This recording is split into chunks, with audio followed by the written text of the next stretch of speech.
My name is Greg Crawford. I am the state archivist here at the Library of Virginia. I've been on the job for almost a year now, and as one of my responsibilities involves oversight of the State Historical Records Advisory Board, also known as SHRAB. And you know, uh, we I've been meeting off, we've had a couple of meetings with other members of the SHRAB committee and over the year, and looking at ways to create greater awareness of SHRAB and what it's about. So I'm going to turn it over to Chad, and Chad Owen, who's the SHRAB coordinator, assistant SHRAB coordinator. He's going to talk a little bit more about SHRAB. Sure. Yeah. Good morning, everybody. I'm Chad Owen. I'm here with Records Management at the Library of Virginia, and I am the deputy coordinator of the SHRAB. And the SHRAB has been going for about 50 years, although not necessarily consecutively all of those 50 years. But it was started in the 1970s in Virginia, and it's a central advisory body for historical records and publications in the state, in coordination with the National Historical Publications and Records Commission, the NHPRC. To advise institutions and repositories to create plans for historical records, to provide assistance, and undertake projects both locally and statewide, just to raise awareness of the historical records that we have in the Commonwealth and make them more available to the public that may want to get out at them. Really what the SHRAB is and what the SHRAB does in a couple of very short sentences. Okay. And if those of you who are on the SHRAB committee, if you don't mind just introducing yourselves and sharing where you're from.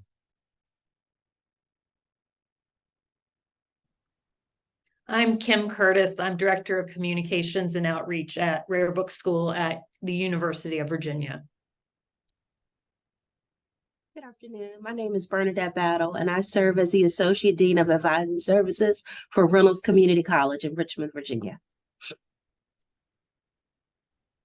So I'm Zach Hoddle. I'm the archivist for the Shenandoah County Library System. I am Heather Bollinger. I am a little under the weather today, and so don't have my screen on, but I am an archivist and a historian in Northern Virginia. Good morning. I'm Lori Ann Turgeson. I'm the Vice President of Education for the National Women's History Museum. Okay, I believe that's everyone on the committee that's in attendance.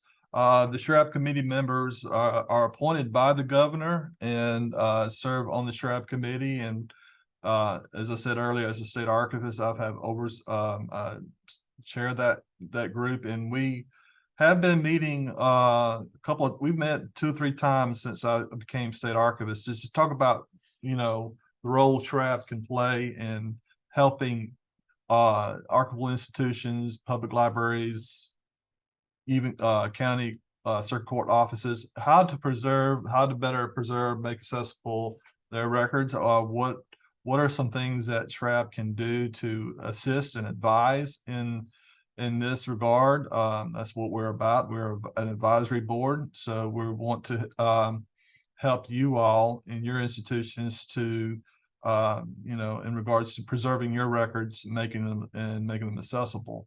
And so one of the things that we talked about early on is looking at preservation, looking at conservation and preservation of records.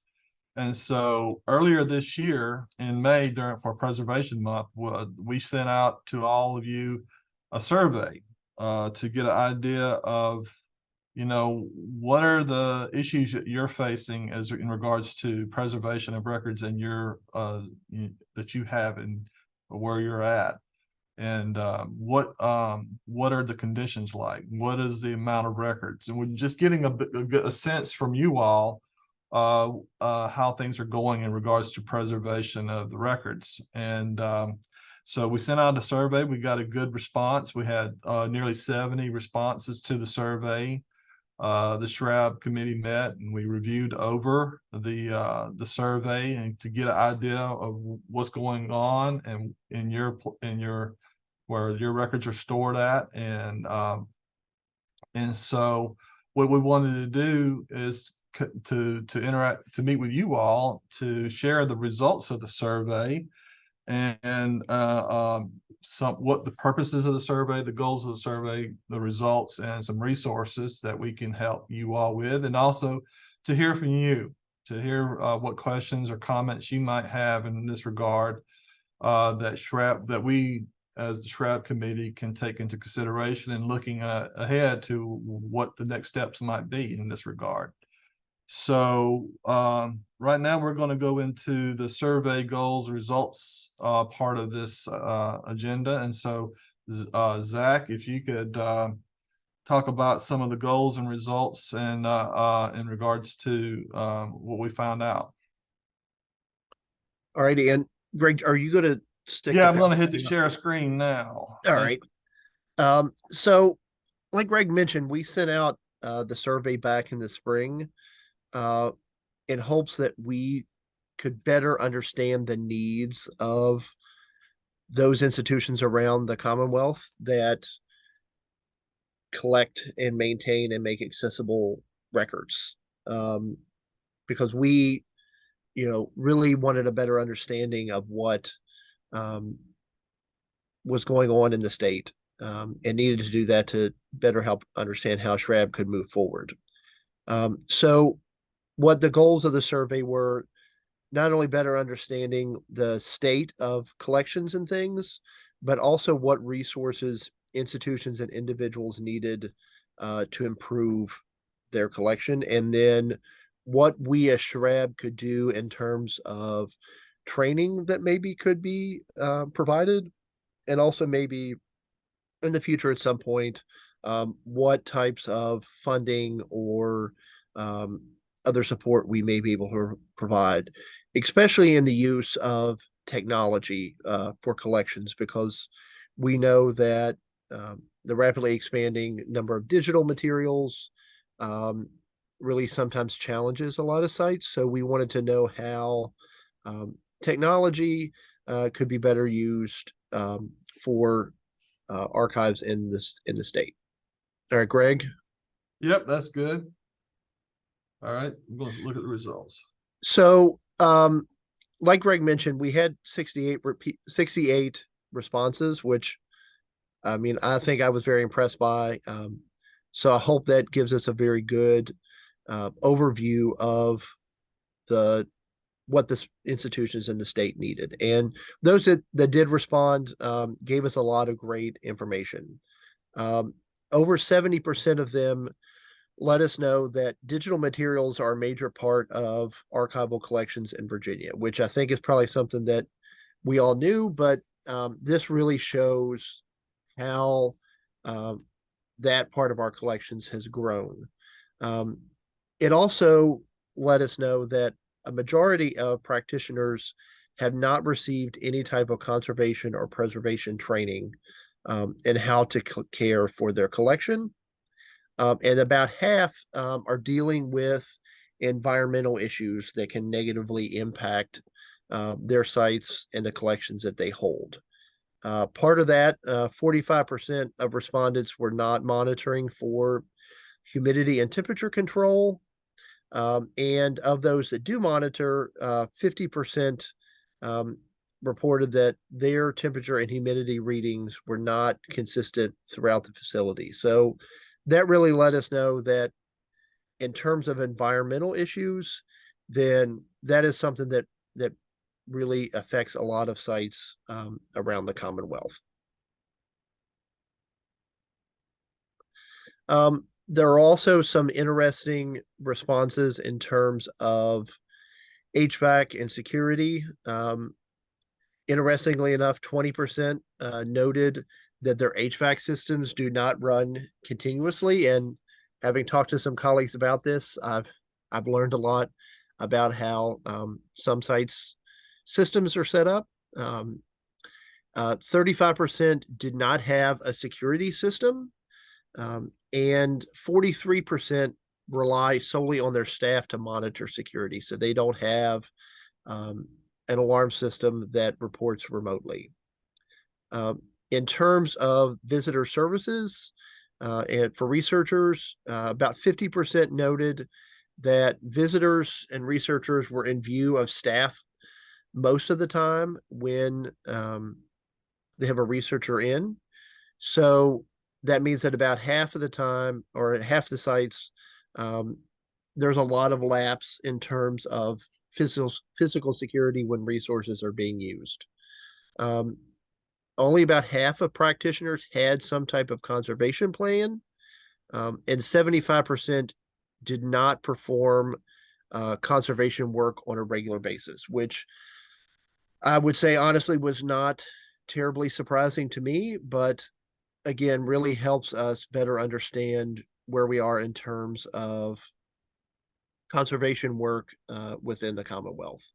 But what was surprising to me was that less than 50% of collections from those who responded were housed in archival enclosures, which I think kind of was an eye opener in terms of maybe some of the more basic needs of many of our smaller institutions in the state. Just to continue on, in terms of conservation work, most of what is being done is related to bound volumes, which I think we discussed, and at least I have the general impression that a lot of that is related to the wonderful work done for court clerks by the Library of Virginia through that program, where they are able to get many of their court records sent away for conservation work. But on the other hand, in terms of the conservation budgets of institutions, only 41% had a conservation budget at all. And 50% of those that responded felt that they needed a conservation budget of $10,000 or less. So I think that's very telling in terms of there are a lot of small institutions with small collections that have relatively small financial need to really make an impact on the materials that they hold. Most places did report that budget and staffing are the two major barriers to conservation and preservation work. The budget to either send the materials away or to do them in-house, and then the staffing in terms of training and ability to get those things done. The good thing was, in terms of digital materials, which I think many of us have had a lot of focus on, was that 77% of respondents did feel confident in their ability to preserve and make accessible digital materials, which I will say that's 77% more than I kind of anticipated, and they are much farther ahead than I am. So I felt that was a good response. In terms of resources that people were looking for from SHRAB, and I think this was very telling, was that 82% were looking for some type of grant funding. Much of that was grant funding to help with conservation work and to help better prepare their staff, which was related to this 76% were looking for training from SHRAB so that their staff would be better prepared, not only for conservation and preservation, but also for things like security and research services, access, all things like that. Anything else to add, Zach? I did not have anything else to add, so I will turn it back over to you, Greg. Okay. Well, in looking at the survey, the responses to the survey and those who responded, about half of the respondents were from circuit court clerks. And so I came from a local records program background before I became state archivist. I worked with the local courts have been working with the local courts for 20 years now.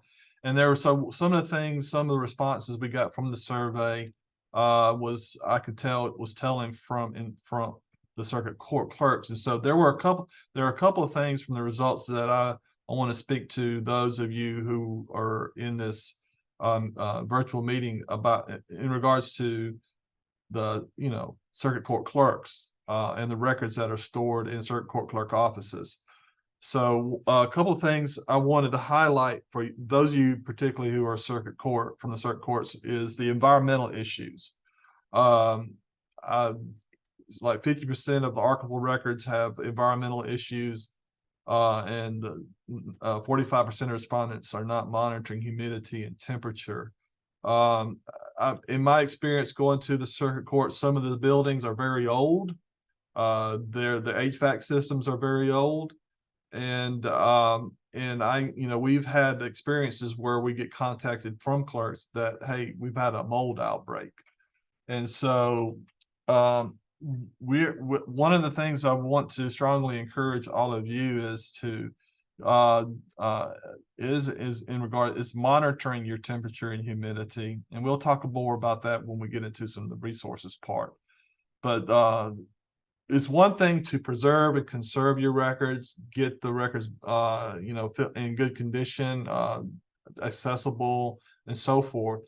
But even after conservation, if the environmental conditions are not kept at a constant rate of, temperature and humidity, even a bound book that was recently conserved 3 years ago can experience a mold issue. So environmental conditions, we just wanted to highlight that. And then also there were some comments that the power, the electricity or power was turned off over the weekend. The HVAC system is not on during the weekend.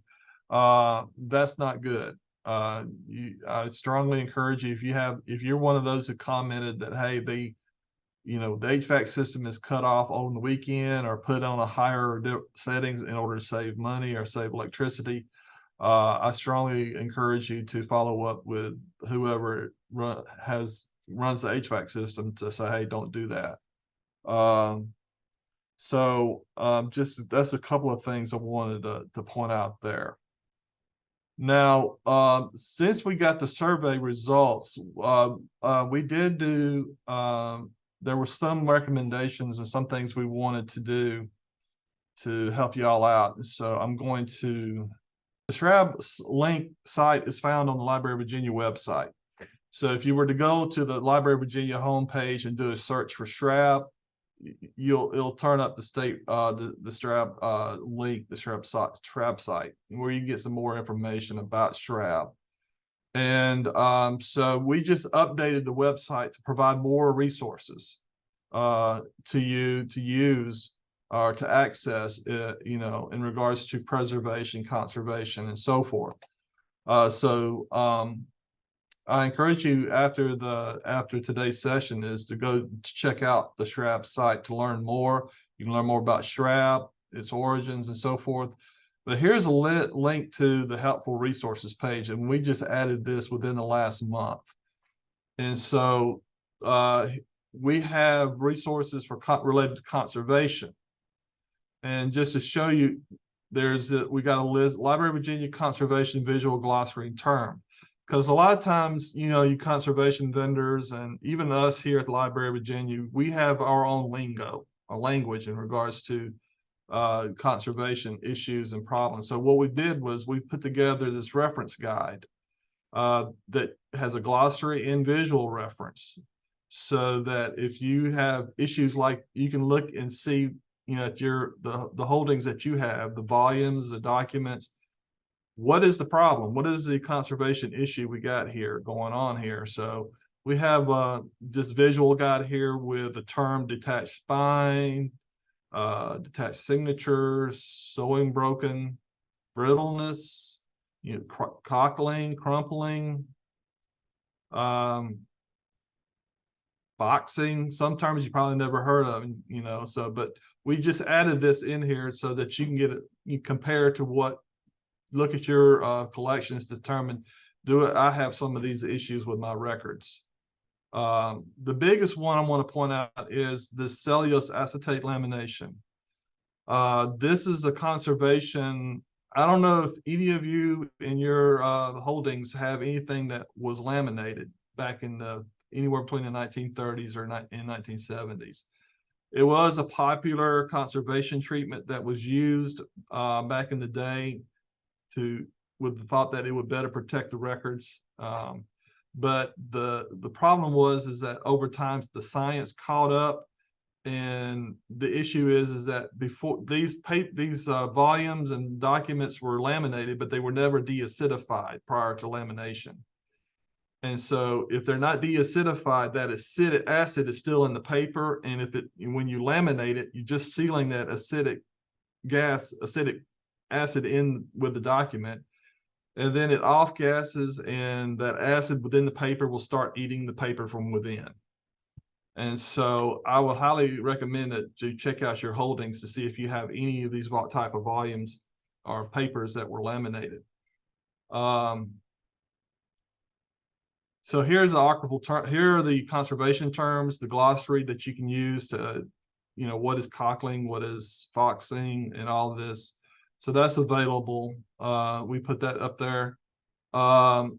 We have the LVA recommended environmental conditions. This is a document that we put together for the clerks, but you can use it for yourself if you need more information on environmental conditions, what should be the proper environmental conditions in your office. High humidity, high temperatures are very bad. And even if you have temperatures that are going up and down, one day you're 70 degrees, the next day you're at 30 degrees.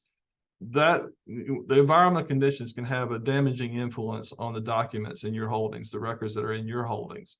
And so we put together this document to provide you some information and on this that you can then share with whoever, in case if you're the circuit court clerks, you can share it with the board of supervisors. If it's a foundation group or someone else who's helping you fund your institution, you can show this to them and how important it is to have stable environmental conditions.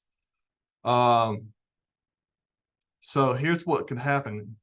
If you have a failure to control heat and humidity levels, you can have irreparable damage. Mold can appear within 48 hours. And so mold never dies. Mold just hibernates. And when it gets to that proper temperature and humidity, particularly during the summer months, if your facility is averaging 70, if you have a 75-degree temperature with 55 to 60% humidity or higher, you're in danger of having a mold outbreak. And this is particularly for those institutions who are on the eastern side of the state. So this is something you want to keep an eye out for, particularly with your environmental controls. The other issue is, I don't know if you've ever seen documents in your holdings that look like they're all wrinkled up, but this is called planar distortion. When it has to do with it's created when you have fluctuations in temperature and humidity. So that's something just that can be damaging to your documents. So again, I'm just harping on the fact that environmental control, having consistent temperature and humidity is extremely, extremely important. Some other resources, we got a list of conservation, National Archives preservation resources. We have a link to the National Archives site with what do you want to preserve? A lot of good information, a lot of good help here that you can look to for guidance in regards to preservation of your records that are from the National Archives. Then we have a list of conservation vendors. You got Northeast Document Center, CoFile, Etherington Conservation Services.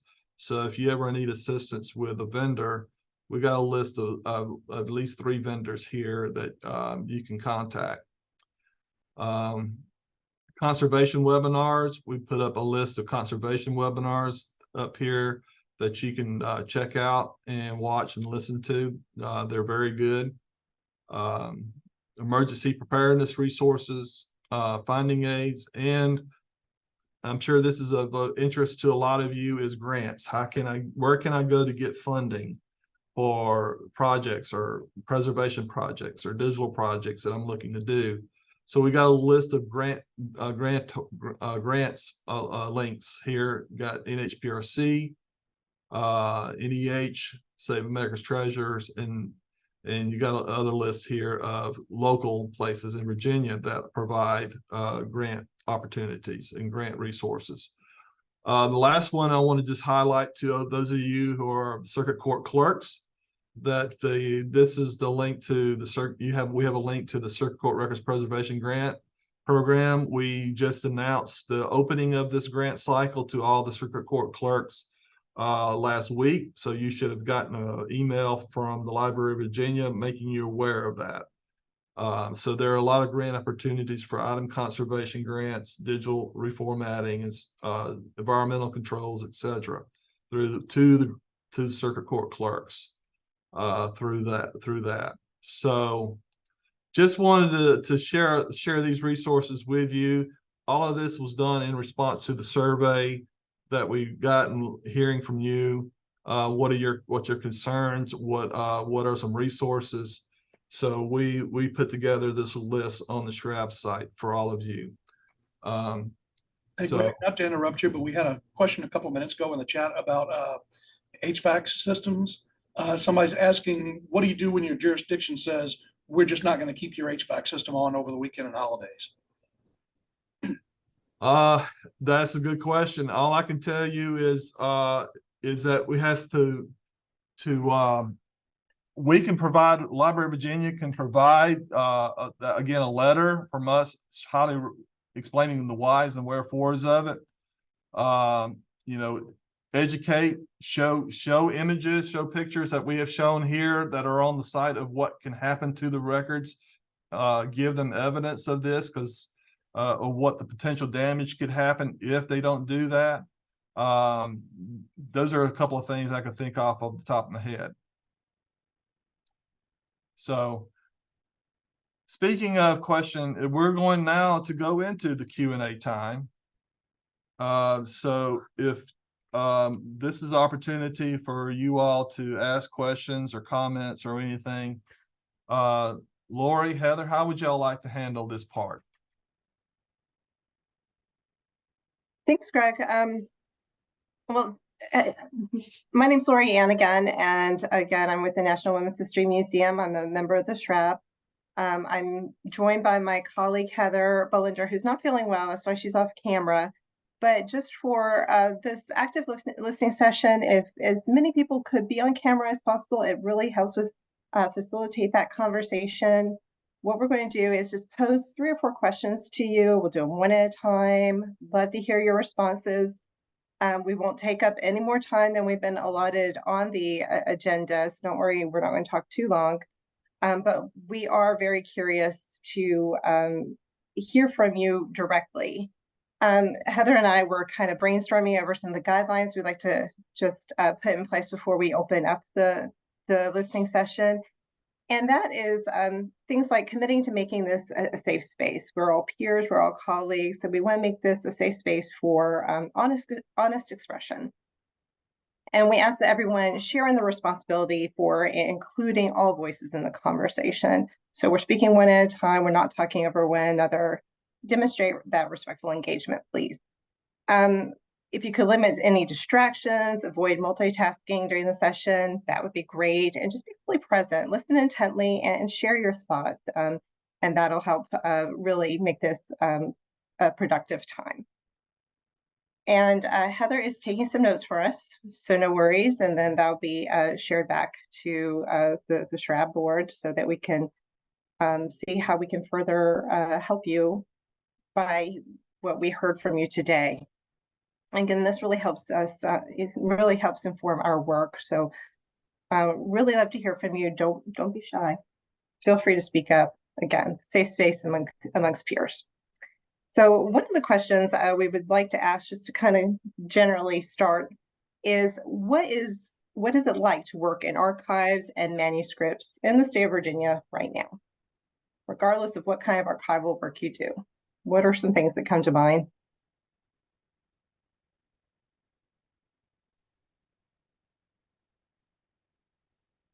And I'm going to pick on Chad. Maybe Chad, you always have great thoughts. Would you like to give a couple of thoughts about what it's like to do your work, and maybe that'll help others feel inspired to speak up?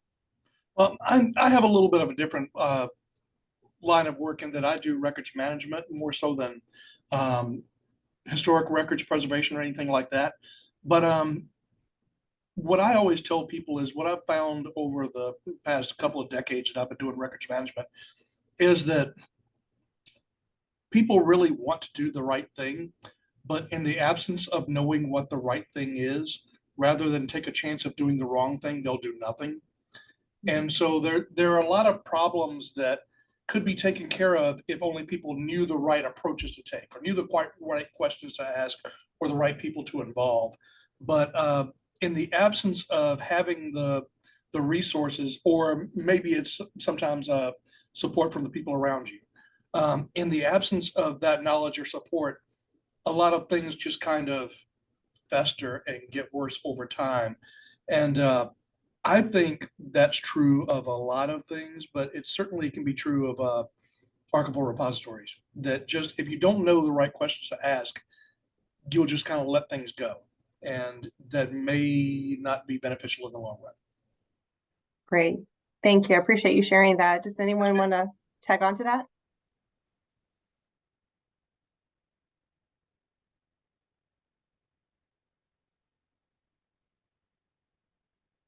It kind of leads into my next question then, if no one wants to speak up to that.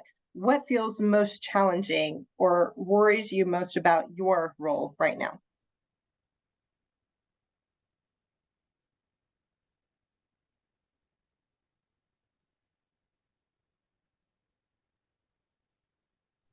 Got a shy crowd today. We do. We do. We have a comment from Lynn Eaton from Mason, the limitations that state budgets are having on what we are able to do. Okay, state budgets, yeah. We saw that in the survey too, reflected in the grant funding would help alleviate some of those budget concerns. Anyone else feeling that same worry or a different worry? I don't think any of us are faced with a surplus of budget trying to figure out what to do with it. I know that there was another mention in the survey about staffing. It was kind of a dual-edged sword. It was staffing as a number of staffing, but also having the properly trained staff. Does anyone want to kind of speak to that, what it's like in your institution? If there are a lot of people that rely really heavily on volunteers or maybe students or something, that you're getting whatever work you can out of them, but they're not coming in with any kind of training. And is that an area, I mean, I saw that, I think, reflected in the survey responses, that is something that the SHRAB could possibly help with in terms of training. Are there specific topics that would help to alleviate that concern?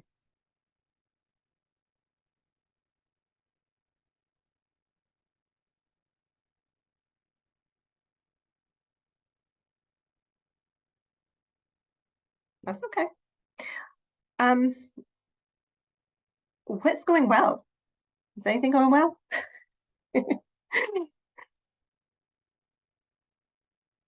And not only what's going well, but what needs to be continued right now? Maybe think in the reverse. Ed, I see a hand up. You want to speak? Can you hear me? Yes, we can.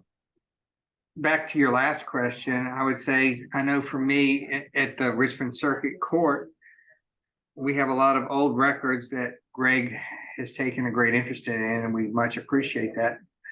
But for those of us who are working on the front lines in the court, we don't have time, unfortunately, to spend much time on archival records. We're so busy trying to keep up with what's coming in the door today, and carrying on jury trials and all these other things that take up so much time that it really, and if we didn't have the records preservation program with the grants, we would really be falling behind in that category. I don't know if the other clerks who are on this meeting agree, but that would be my take on the biggest challenge for us is finding the time to, unless you have a large budget, you can dedicate someone's job to that. It's really hard to keep up with the old stuff and the new stuff. So ensuring that that records preservation grant continues. Any other thoughts on that? Challenges or things that might be going well? I think my board thinks that since the grants are out there, that's where I should be getting the money. And they, every year, even though I ask for more money to preserve some of my books or records, they're like, well, you can just write a grant for that. And so they don't want to put that in my budget. And what is your time like for writing those grants? Do you even have the time on top of all your other duties to do that? Not really. Not really. Okay. Is grant writing, even as a training tool, would that be something that would be of interest? For me, it would be, yes. Okay. And I'd like to just tag along with that is for those of you who are in not circuit courts, but with other, libraries or historical societies and so forth. I'm just curious from you all, have you recently been applying for grants for conservation, preservation, reformatting? If you haven't, I'm just curious as to why, is there because there's a lack of awareness, or do you need more awareness, or do you need assistance with that? So if I can chime in on this. So Lita, first off, if you need assistance writing the grant, I will help you. I will tell you the Library of Virginia does a great job of assisting, and Greg, I want to let you know, a big shout out to Tracy Harder. She's so helpful with my grant writing. She comes in every year to help me select the books that we're going to set up for the coming year to request for the grant. The grant is not that difficult to do. And I got to tell you, I haven't missed a grant cycle since I became clerk. And Albemarle has been very appreciative of the assistance we've gotten from LVA in being able to do the grants. They're really not that difficult to do. And I can provide you copies, Lita, if you need to kind of give you a format as to how to kind of write these grants. I've been writing them and doing them. I just kind of feel like I write the same thing over and over again. I like having that resource as far as the wording and understanding that. That's going to be a huge help. Lita, mine's not exactly boilerplate, but a lot of the language I use is very similar year to year. And I don't think that's a problem. Greg, you can chime in and tell us if that is a problem. No, it's not a problem. We do periodically update the applications, but not so much that it's not strenuous. Hopefully it's not. Did see a couple other comments related to grants. Margaret Truman Kidd, grants are also only temporary. If it is to fund something ongoing, then need a funding source after the grant ends. And so do you mind, Margaret, sharing a little bit more about your comment there?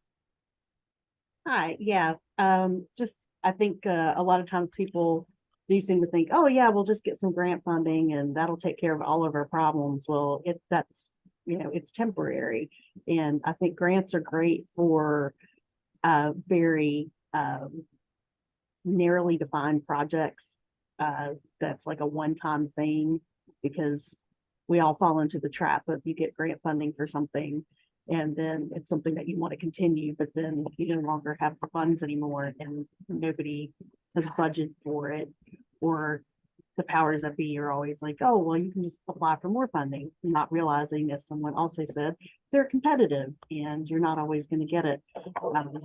And it's a lot of work to feed the beast of the grant cycle. And you're not always assured you're going to get it. So it would be nice to offer assistance to folks that really need the help getting these things, but also giving them the tools to talk to the people in charge to help them understand that, you know, this is not going to solve all problems. And while I'm talking, I would also just like to say the person that said that their HVAC getting turned off, I think one way to deal with that is to talk about the costs that come with not having your HVAC on, because I'm sure it's a cost saving measure turned off, but having to get mold remediation or any of these other things that you might have to have happen if you turn off your HVAC system, might persuade folks that yes, that this small cost saving is not worth the greater risk and cost, because it's also a health hazard. And as someone who works in a university that has lots of old buildings and mold, it is a problem. Thank you. There was another comment too from Angela in the chat about, and this is going back to that previous question about relying on professional assistance in preservation, as we don't have staff that's solely dedicated to land records and preservation. Some circuit courts are also behind in back scanning, which I think Ed was talking about, meaning what funding there is must go towards digitization first. Mhm. Angela, did you want to flesh that out anymore?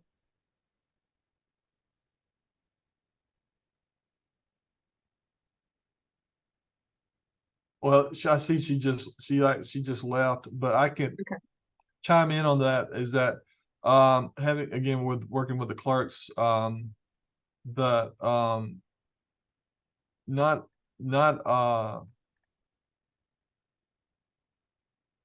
there are localities that they do have we able to work it out with the board of supervisors to have a conservation budget.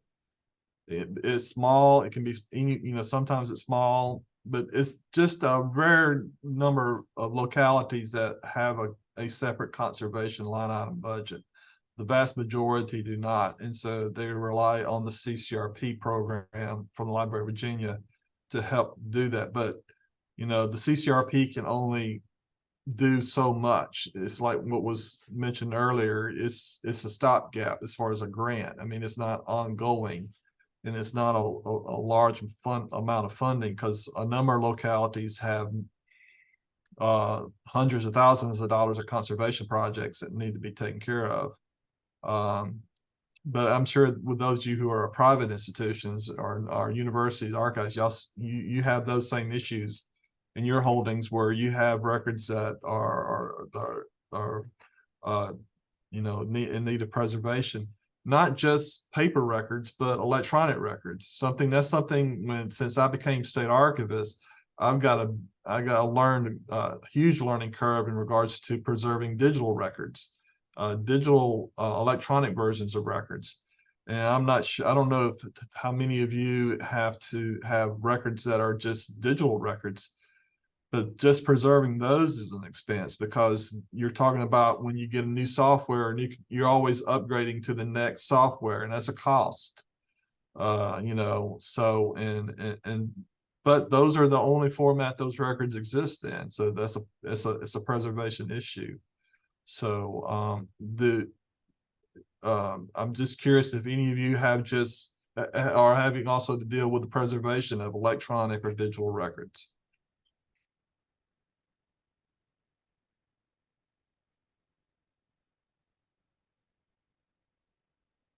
And might that be another area that can consider doing workshops or training in to help address that challenge? From a records management perspective, and I talk about this with Greg fairly frequently, it's really a challenge to get people to understand that the format of the record doesn't change its importance or its application of the retention schedule. That if you have an electronic record that can be destroyed after 3 years, you still destroy it after 3 years. You don't keep it for 10 years just because you have an electronic copy of it. Or, you know, it doesn't make it something that you can keep longer, but it also doesn't make it something that you can get rid of any sooner. That you should be treating your records the same regardless of the format. That has been a challenge on my end, at least. It's not a preservation challenge, but it's a challenge nonetheless.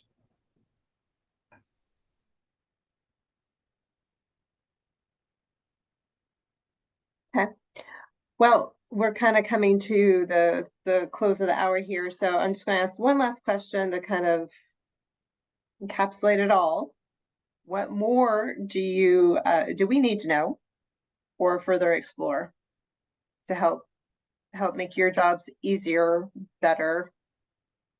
This is sort of the final thought that you would like the SHRAB to take away.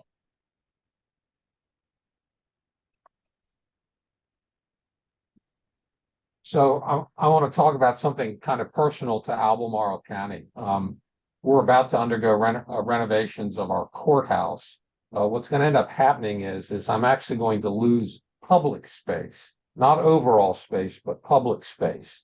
And trying to get my customers to understand that I've digitized everything and using the digital record as opposed to what's going to become unavailable, which will be the actual books themselves. They are going to go in ultimately into what will be cold storage. And I am getting a lot of pushback from my regular customers.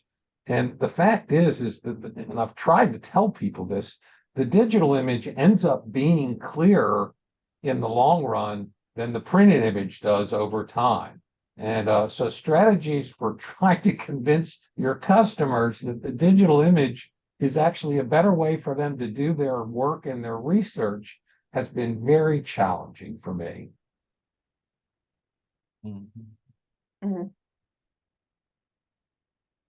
Thank you for sharing that. Any other final thoughts before I turn back, excuse me, before I lose my voice, before I turn back over to Greg? Well, we had a little bit of free time and actually had someone who was on medical, and they came from another department to help us a little bit. And so we were wanting to go back to the old county records and kind of get them into a format. Of course, they're all bound with tied up, and so he was laying them out for us, and again, no training whatsoever, but trying to get an index. But I guess I was wondering, I would love to have like some kind of a program or some kind of format, or maybe there is one out there that one would kind of agree with the state library, but that we could get them indexed and then we could get them scanned.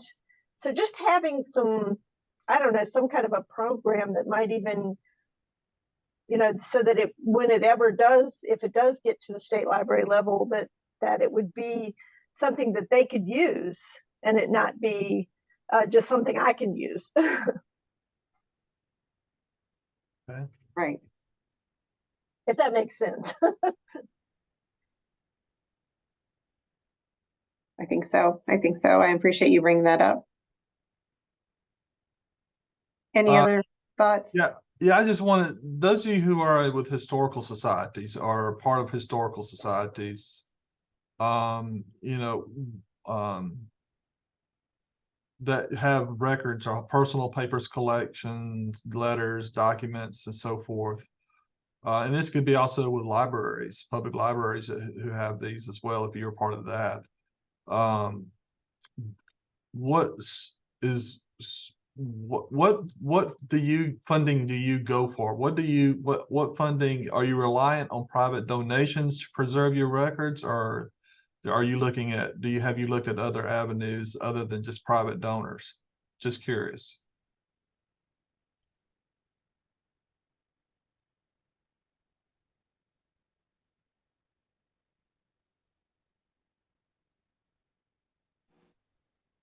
I'd like to speak if I might. Go ahead.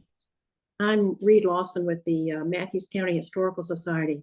We have a partnership with the Matthews Memorial Library where we house the Matthews archives. And this is a compilation of, or combination of the two entities. So we're all volunteer, except for one library staff member who actually does the catalog into the library system and digitizing. I seem to be the person who collects information. I accession it. I conserve it as best we can in this small rural place. And It's all available online, anything that we have in this Matthews archives. My challenge is just a backlog of material that I just can't seem to get to. And finding a replacement for me. I've been doing this for over 20 years and it's time to move along, but those folks just aren't out there. So that's my challenge. Funding is not a problem because the library supports us. The Historical Society has an archives fund to which people donate. So funding has not been a problem. And we are small. Yeah. We have probably little over 7,000 items in the archives. About 125 separate collections, but we are quite small. Yeah. And that's something that I'm trying to put around it up in my head, you know, is in regards to the local historical societies. There's, you know, throughout the Commonwealth. When we did this, I sent out the invite for this virtual town hall, a lot of the emails bounce back from that would have gone to historical societies, which kind of makes me wonder, are they still there or not? What is the support like for local historical societies? Because you know, the historical society, they play an important role in the community. You know, you're preserving the local history in the community. When you know, like you said, who's coming after you to take on the role, the responsibility in the local historical societies to preserve what becomes of those records? Should no one not step up to the plate? How are they going to get to be preserved?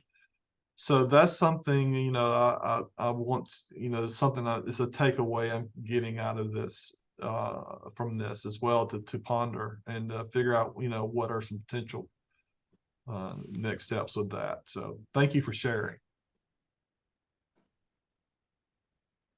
Hi.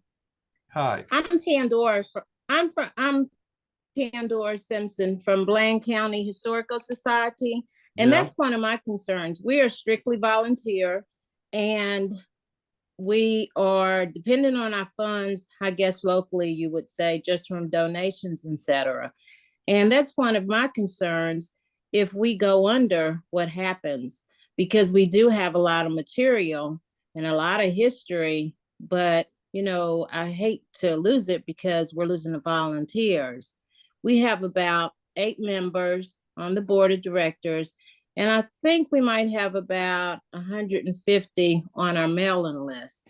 So that's one of my main concerns. And we are now going to reach out for grants to see if anything can happen in that area. Presently, the courthouse in Blaine County, the old courthouse, they're allowing us to use the building.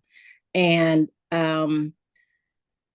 we don't leave our heat on. You guys touched a lot of things that, you know, really strikes my interest as well, because like you said, if you don't keep the temperature and all that, it's a issue. And having volunteers, you don't have anybody there 9 to 5. We're only open maybe once a week, and that's if we have a volunteer. So you guys have really touched a lot that I'm concerned about. This was really great. Thanks for having this session. You're welcome. And this is we'd like to continue to do this periodically. You know, I don't know how often we will get together for virtual town halls, but this is something that we would like to. I reckon I can speak for SHRAB on this. This is something that will be, you know, something we will do ongoing. You know, I don't know how often we'll be talking about that, but this is something that I found beneficial. So before we're getting close to the end of our time. So any last opportunity, anybody with any last comment, question on anything?